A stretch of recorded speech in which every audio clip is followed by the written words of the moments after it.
Halo halo halo halo smart people, gimana nih kabarnya? Semoga baik-baik aja ya meskipun kita tahu bahwa di bulan ini, di bulan Mei drop banget IHSG-nya sempat tembus sampai 6.100 meskipun ada rebound tipis-tipis ya, smart people. Bulan Mei M-nya merah atau menangis, tapi nggak apa-apa, investor atau traders dengan adanya downtrend seperti ini tentu ada mata pisau lain, gimana caranya kita melihat potensi rebound atau melihat emiten mana yang menarik untuk bisa diambil di harga terbaik.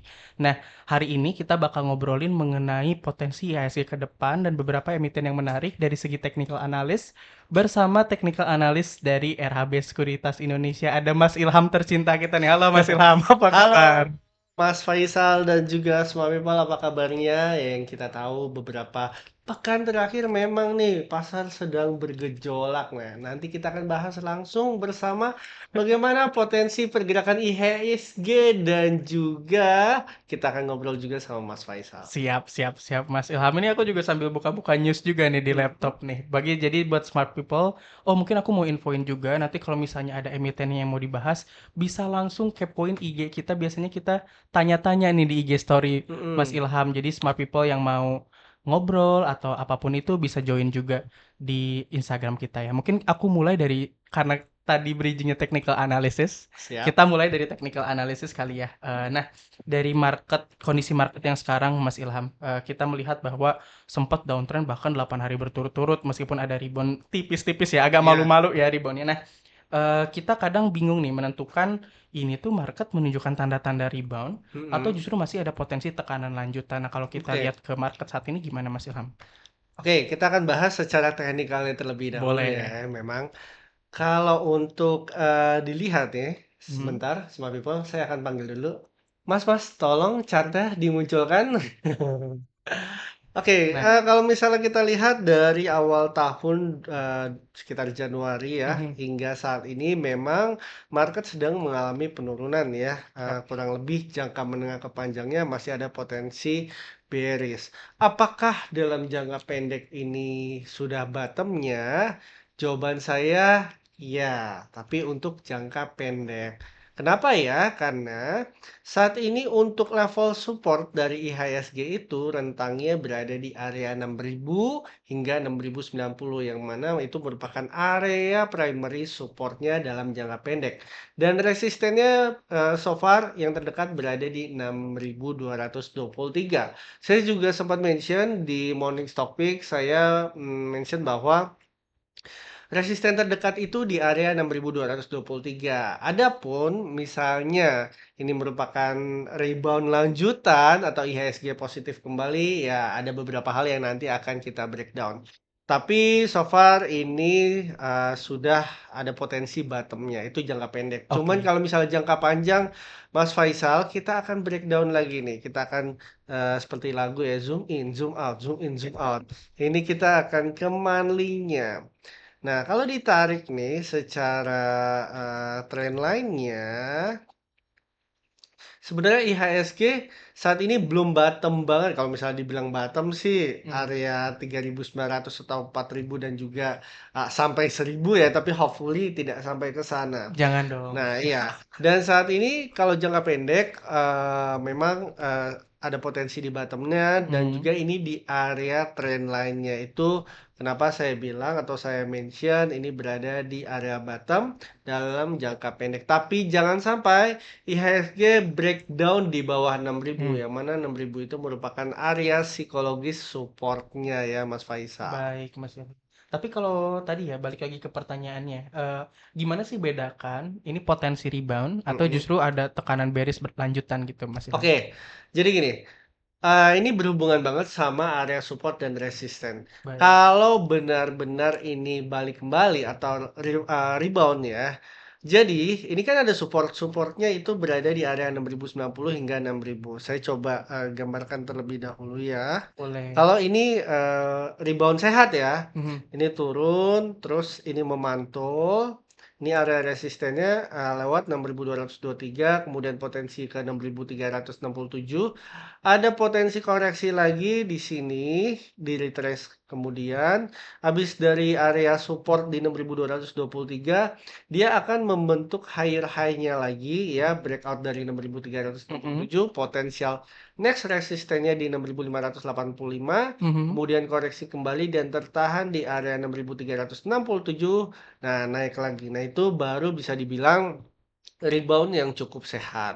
Ada konfirmasi Iya, uptrend juga ya? jadi kalau dari teori technical analysis ada 2 high dan 2 low Yap, gitu. Ada, 2 higher high dan higher low. Itu bisa dibilang bahwa, rebound cukup sehat. mhm, Tapi kalau kondisi, yang kurang optimal, hanya rebound-rebound jangka pendek lah gitu, bukan sehat tapi ada potensi penurunan kembali, dia yang pertama tertahan di resisten pertama atau resisten kedua ya. Anggaplah kita sedikit positif lah ya, yap. resisten kedua. Nah, habis di area 6.223 di area sini ada potensi turun lebih dalam. Nah, dia bisa breakdown di bawah area 6.000 itu yang menandakan bahwa penurunan ini masih terus berlanjut. Kurang lebih seperti itu, Baik, Mas baik, baik, baik. Faisal. Berarti tadi kan pendekatannya support dan resisten ya, melihat Betul. dari historinya di angka berapa, apakah break atau enggak gitu ya, Mas Mm-mm. Ilham. Tapi kalau dari segi, kalau nggak salah technical analysis juga ada beberapa tools yang bisa digunakan Oke. gitu ya. Nah, kalau kita melihat potensi rebound atau potensi bearish ini biasanya apa tools yang bisa dimaksimalkan buat traders, Mas Ilham? Oke, kalau misalnya kita lihat dalam jangka pendek, ini mungkin small people juga melihat ya, di Hmm, bawah sini ada stokastik dan RSI. Ini lebih ke arah momentum ya. Nah, kalau kita lihat stokastik ini kan masih di bawah area 20. Jadi kalau stokastik itu di bawah area 20 itu dibilangnya oversold ya. Ini mengindikasikan bahwa pergerakan suatu saham ataupun IHSG, case ini masih terus mengalami penurunan. Pun RSI ini menandakan seberapa kuat untuk tren ya, suatu tren entah itu emiten maupun IHSG. Kalau di bawah 50 itu trennya lemah, apalagi kalau misalnya di bawah area 30 itu cukup masih ada potensi pelemahan. Nah, kalau misalnya kita lihat di sini IHSG stokastiknya masih di bawah area 20 dan RSI-nya ini berada di area 30. Ini mengindikasikan bahwa pergerakan IHSG masih dinilai cenderung melemah. hmm. Bagaimana kalau misalnya terjadi rebound yang cukup sehat? Untuk rebound yang cukup sehat, stokastiknya dianjurkan ini masuk atau berada di atas area 20 dan at least di atas area 50. Itu mengindikasikan mulai adanya terjadi potensi-potensi rebound yang cukup sehat. Yap. Pun terjadi juga RSI. Karena RSI ini dinilai kalau suatu emiten ya pergerakannya atau IHSG di atas area 50 itu mengindikasikan wah tren dari turun masih ada potensi upside. Tapi kalau misalnya di bawah 50, apalagi di bawah, area 30-nya RSI, itu, pergerakan suatu emiten atau IHSG masih cenderung mengalami pelemahan. I see, itu juga berkaitan sama ada indikator momentum ya, ada Iya, lagging, ada kalau nggak salah gitu-gitu itu mhm, juga smart people ada bisa leading kepoin ya, juga buat baca-baca gitu ya. Tapi Mas Ilham mungkin ini juga pengalaman aku pribadi, mungkin traders juga ngalamin. Kadang kan kita ada support dan resisten nih. betul, Cuman kadang kita kayak terus entry-nya di mana tepatnya kalau range-nya tuh terlalu luas misalnya. Nah, oke. itu gimana sih alternatif lain untuk nentuin level entry-nya gitu, Mas Ilham? Oke, ini kita coba masuk salah satu emiten aja kali ya. Boleh, boleh. Misalnya Cepin, karena Cepin saya lihat nih Menarik ya. market lagi merah, dia hijau terus nih dari kemarin Oke. nih Cepin dan ini sedikit bocoran ya salah satu topik yang bisa di apa namanya dipertimbangkan untuk trading. Boleh. Oke, Cepin secara tren ini cukup menarik ya. Dia Mhm. sudah breakout dari area support ya, area resisten yang menjadi support. Kita akan identifikasi dulu nih. Yang pertama adalah trennya. Trennya untuk saham Cepin sendiri kan kalau misal dilihat ini cenderung sideways atau datar. Yang kemudian kita gambar nih, gambar trendline area resistennya. Dia sudah breakout yang menjadi support. Terus kita lihat klasik supportnya. Ini Mhm. ada rejection, ini juga ada rejection. Kita gambar. Kita atur dulu area supportnya. Nah, untuk entry-nya sebenarnya kalau misalnya lebih safety-nya ini entry-nya di 4.380 Mas Mhm, Faisal. yap, Tapi kalau misalnya Mas Faisal punya profil risiko moderate, mmm, ini kita bisa ambil dari high level sebelumnya nih di hari Senin 25 kan high-nya areanya kurang lebih sekitar 4.440. mmm. Bisa ambil di sini Oh, untuk saham mmm, Cepin. malah ketika moderate-nya ngambil di atas ya, Mas, Iya, ya? ngambil di Itu atas. logiknya kenapa, Mas? Karena kan moderate itu adalah, karakteristiknya mencerminkan bahwa seorang trader memiliki, High risk ya? ya lebih high risk lah atau, Oke, meluangkan risikonya lah mmm, lebih besar lagi untuk, oke, mendapatkan potensi profit yang lebih besar lagi. yap, Biasanya juga kalau yang lebih atas nih, untuk trader atau investor yang nggak mau ketinggalan, tapi nah, sebenarnya smart people nggak usah khawatir, nggak usah merasa kita, "Oh ini ketinggalan segala macam." Kan hari juga masih terus berlangsung. mhm, Ada salah satu teori atau prinsip yang di technical analysis, history repeat itself, pun mhm, kalau nggak dapat sekarang ada potensi di kemudian hari juga ada, bisa mmm, diambil gitu. Nah area entry-nya itu better di bawah dikit. Kenapa di bawah dikit? Karena kita lihat IHSG Mas, Faisal ya, yang cenderung masih volatile nih, iya, risknya juga tinggi. sentimen Walaupun juga masih ini ya, setuju, walaupun, volatile yang tinggi itu juga bisa dimanfaatkan untuk kita trading yap, nih, ke betul betul, saham-saham yang berpotensi yang memiliki volatilitas cukup tinggi juga. mmm, Nah, itu disarankan ambil entry yang agak bawah. Kalau misal oke, saham Cepin sendiri antara area 4.440 atau di 4.380 dan kurang lebih target profit terdekatnya di 4.640. catat ya smart people ada sneak peek emiten aja dari Mas Ilham. Saya juga nggak tahu nih, Cepin boleh di watchlist ya, teman-teman smart people, tapi disclaimer on tentunya. Nah, Ya, mungkin ngobrolin mengenai sentimen tadi ya, Mas hmm, Ilham, dari segi mungkin ada pertanyaan kayak, ngapain ngikutin technical analysis kalau misalnya sentimennya dominan gitu oke, misalnya gitu ya. ya. Lalu juga mungkin ada pertanyaan, seberapa berpengaruh sih sentimen ini ke harga saham dan biasanya harga sahamnya masih bisa di technical Oke, analysis-in nggak gitu. Nah oke, mungkin oke. untuk menjawab, hal-hal seperti itu Mas Ilham meresponnya seperti apa, Mas? Oke, terima kasih Mas Faisal dan juga terima kasih semua people yang sudah bertanya akan hal itu. Jadi memang di awal mula kita masuk ke sebuah emiten ya, kita juga memerlukan top down analisis. Top down analisis itu sebuah teori untuk menganalisis sesuatu dari luarnya dulu, semakin lama semakin menyempit lah gitu. Ya, Kalau technical analysis kan lebih ke arah momentum, itu iya, cocok sekali kecenderungannya seorang traders ya? trader. Mhm, Nah, kalau misalnya kita lihat, kita balik nih ke sentimen dulu nih. Nah, mhm, sentimen ini juga dibagi dua nih, misalnya global dan mhm, juga lokal. Itu mmm, juga bisa di breakdown lagi makro dan juga mikro. Nah, mhm, kalau misalnya kita lihat untuk global sendiri ya, kan kita tahu konflik Iran dan US mhm, tadinya ya Februari akhir, awal April ya mmm, memanas gitu beberapa bulan kemudian dan kemarin kita tahu bahwa ada sebuah kesepakatan yang mengindikasikan untuk konfliknya segera berakhir dan iya, Selat Hormuznya dibuka. Itu mhm, sudah menjadi katalis positif secara global. mmm, Dan juga kalau dari lokal mungkin, kita tahu juga pertumbuhan, Q1, itu 5,61%, itu mhm, mengindikasikan bahwa pertumbuhan ekonomi Indonesia bertumbuh. nah, Tapi sentimen, di sisi lain masih ada net sell nih, iya, yang mana net sell atau outflow asing itu sangat-sangat besar menurut saya. Kemarin aja ya, kemarin itu 2 triliun wow, ya dana asing yang keluar. Kemarin lusanya itu sekitar 1 triliun.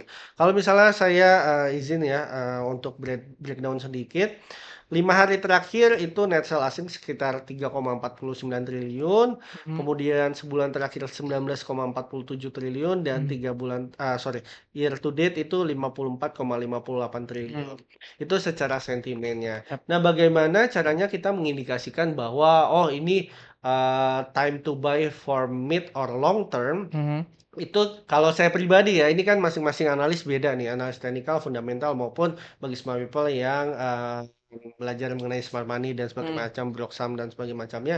Kalau saya lihat nih, kalau si investor asing sudah mulai masuk, cicil mmm, net buy, dan ya net sell-nya jumlahnya berkurang, itu merupakan, indikasi positif iya, bahwa investor global ya, itu lebih positif lagi terhadap market di Indonesia pun kalau kita jadi orang Indonesia, wah global aja udah belief lagi deh, Mhm, udah makin belief lah, mmm, bukan belief lagi, makin belief terhadap Indonesia. mmm, Kenapa kita tidak mau invest atau balik lagi ke pasar saham gitu. baik Habis baik, dari situ kita lihat eksekusi kebijakan-kebijakan pemerintah Indonesia, iya, bisa jadi lebih baik lagi, dan mmm, lebih baik lagi. Kalau katalis-katalis seperti itu secara, lokal ya, ini fokus mhm, ke secara lokalnya sudah mulai membaik, itu biasanya tercermin kepada market, oke. gitu Kalau Mas Faisal. kalau saya nangkepnya berarti technical analysis tuh melihat entry buy atau entry sell-nya ya? Waktunya Waktu kapan, momentumnya ya. momentumnya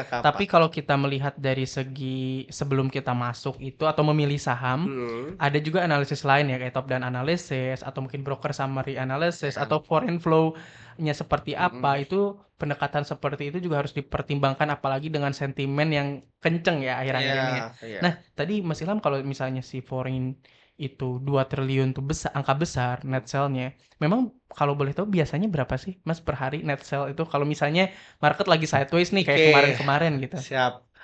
Biasanya kalau saya lihat kayak ya 100 sampai 500 gitu, tapi M? besoknya iya miliar, Wow, tapi besoknya ada net buy juga gitu oke. 100, tiga Nggak ratus. 5 hari berturut-turut gitu ya? Nah, kalau ya berturut-turut sih agak kurang bagus ya Mas Faisal ya, karena kan kita berharap bahwa investor asing juga mau melihat pasar kita, Iya, apalagi pasar kita juga dinilai masih emerging market ya mhm, itu. Dan sebenarnya nggak sampai situ aja, untuk katalis-katalis yang mungkin sedang dikhawatirkan kayak MSCI itu iya, kan juga, nanti Juni ya ada pengumumannya yang mhm, pending.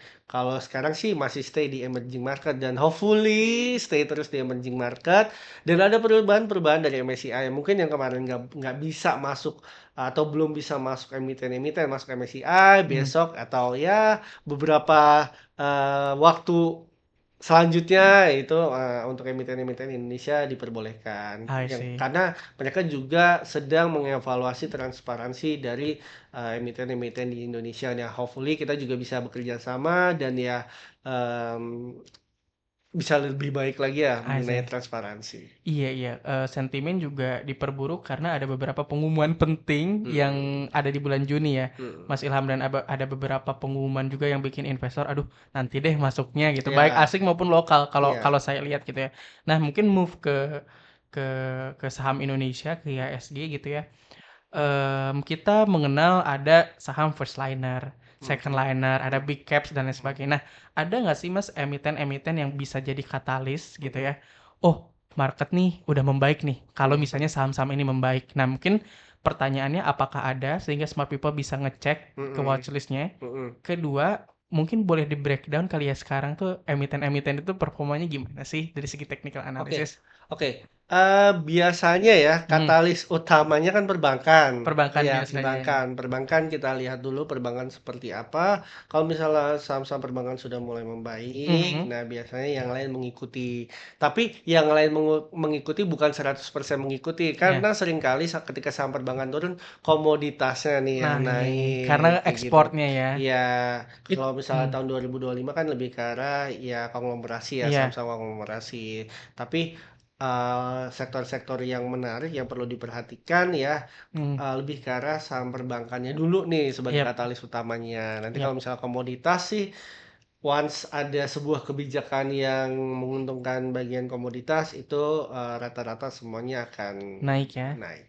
Iya iya. Nah, tahun kemarin juga contoh yang lumayan mungkin bukan anomali tapi jarang menurutku. Jadi Mhm, bankingnya justru, agak drop gitu iya ya, tapi komoditasnya naik kenceng iya karena ada sentimen MSCI, terus iya juga ada, foreign buy, lalu juga ekspor kita juga dari segi batu bara dan lain kelapa sawit tuh iya jadi salah satu yang terbesar, bahkan mungkin terbesar di iya, dunia gitu ya. Nah mungkin smart people juga harus, mengerti meskipun nanti banking bakal kita bahas gitu ya, mhm, beberapa banking, tapi ini bisa jadi katalis, namun bisa dilihat juga secara global itu market-nya tuh lagi bergerak di mana sih untuk mhm. melihat katalis IHSG juga. Mungkin boleh Mas Ilham di-breakdown aja kali ya, Oke, ya. banking-banking yang Kita menarik. ke Big Bangs dulu kali ya. Boleh. Yang pertama untuk, BBRI-nya ya. Mhm, Ini BBRI, yang tadi saya bilang untuk BBRI sendiri masih ada Sebenarnya secara tren jangka menengah ke panjang ini masih cenderung,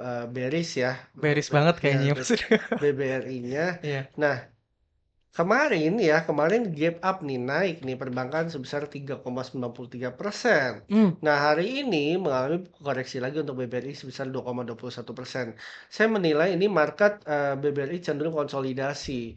Ya, kalau dilihat ini masih ada potensi koreksi, support terdekatnya di 2.990 untuk BBRI-nya sendiri gitu ya.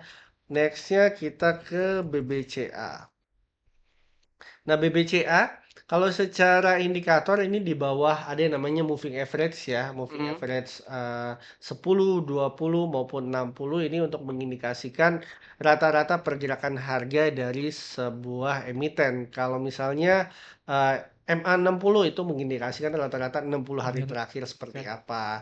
Nah, ini indikasinya adalah saham BBCA itu masih di bawah MA60. Support terdekatnya di 5.800. Bagaimana caranya saham BBCA itu dinilai mulai sehat? Itu ketika dia melebihi 6.775 atau melebihi garis MA60-nya. Jadi kalau smart people mau averaging down atau mau beli baru, ini mungkin di area 5.800 Hmm. untuk saham BBCA-nya. Saya sebenarnya penasaran juga mau nambahin sedikit ya. Boleh. Simple moving average ada yang namanya MA200 nih. MA200 ini biasanya digunakan juga ada sebagian institusi yang menganalisis sebuah saham menggunakan MA200. Disinyalir bahwa kalau misalnya suatu saham ya di atas MA200 maka ada potensi berkepanjangan ya naik ke atas. Tapi so far untuk BBCA sendiri masih di bawah MA200 ya. Hopefully untuk keadaan emiten-emiten di Indonesia khususnya di sektor perbankan bisa lebih baik lagi ke depannya. Next-nya kita ke BBNI. Nah, untuk BBNI ini masih di bawah MA200, MA60, tapi ini sedikit di atas MA10 dan juga MA20. Untuk supportnya ini BBNI di area 3.810, resistennya atau target profit terdekatnya di 3.990 Hmm. atau dibuletin 4.000 dan target profit keduanya di 4.140 untuk BBNI. Tadi ada BBRI, tadi ada BBCA, dan sekarang BBNI. Next-nya BMRI-nya seperti apa? Nah, untuk BMRI ini area supportnya ini di 4.020. Jadi selama masih di area 4.020 masih oke ya untuk BMRI-nya. Target profit terdekat di 4.330, target profit keduanya di 4.620. Untuk area entry buy-nya yang terdekat ya di 4.140 untuk BMRI-nya, Mas Faisal gitu. Baik, Tapi baik. ada 2 saham perbankan lagi, sorry, Mhm. 1 saham perbankan lagi yang bisa dipertimbangkan. Ini ada yang namanya BDMN. Jadi kalau saya lihat, kalau saya ke cabang ataupun nge-zoom ya di, cabang-cabang event-event LHB, saham-saham perbankan yang, bisa dipertimbangkan, saya pertama BBNI, kedua oh sorry, BBNI, BBTN ya. Ini BBTN karena masih kecenderungannya sideways ya di kala market sedang merah-merahnya ya. Hmm. Ini juga di atas MA200, di atas MA60 masih oke Mhm. untuk BBTN. Potensial targetnya ke 1420 dan juga 1505 dan juga BDMN. Hmm.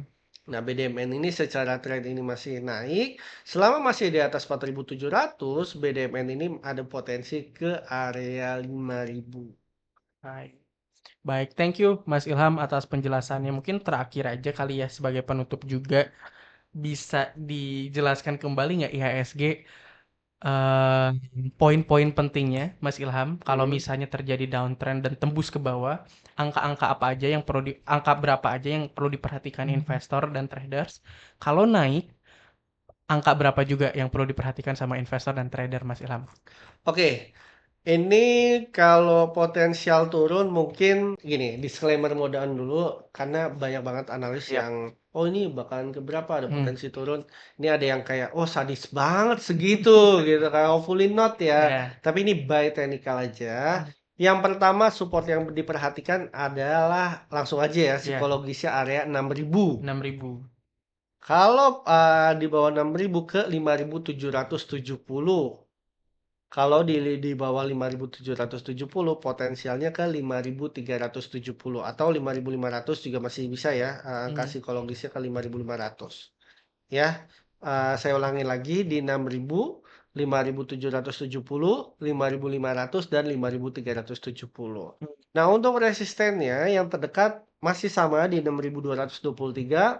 Next potensial resistennya di 6.367, kemudian 6.585 dan 6.713 yang mana merupakan area gap-nya dari IHSG, Mas Faiz. Siap, kalau gitu Mas Ilham. Mungkin aku izin merangkum sedikit diskusi kita tadi gitu ya. Nanti smart people bisa rewatch juga untuk beberapa number yang pentingnya tadi. Tapi yang bisa diperhatikan adalah ketika kondisi market seperti ini, technical analyst untuk melihat momentum ya Ya. Mas Ilham ya, atau timing untuk entry. Dan tentu karena kita banyak di drive sentimen akhir-akhir ini, sentimen begitu penting. Sentimen bisa dilihat dari mana? Dari news, dari foreign activity-nya seperti apa, dan mungkin fundamental malah melihat sekarang jangka pendek itu agak sulit ya, Mas Mhm, Ilham ya. mhm. Nanti juga smart people kalau misalnya mau ngobrolin mengenai IHSG secara fundamental ada di video kita yang lain dengan Pak Andre. Pak Andre mention mengenai CPO dan komoditas banyak banget Mas Ilham Ya. di sana. Nah mungkin itu aja topik kita hari ini. Semoga ini bisa jadi bermanfaat buat smart people juga. Untuk smart people yang mau punya pengalaman investasi lebih baik, bisa download RHB Tracemate ID sekarang di App Store maupun Play Store. Dan juga untuk smart people yang perlu trading plan nih setiap harinya, bisa join Morning Stock Pick setiap hari bursa jam 8.30 sampai 8.55. Dan juga kita ada eksklusif webinar offline, itu namanya Smart Room di kantor pusat RHB. Itu juga smart people bisa ikutan tapi khusus nasabah RHB. Jadi harus opening account dulu. Jadi itu aja untuk hari ini atau mungkin untuk di video ini. See you di next Smart Talk untuk smart people semua.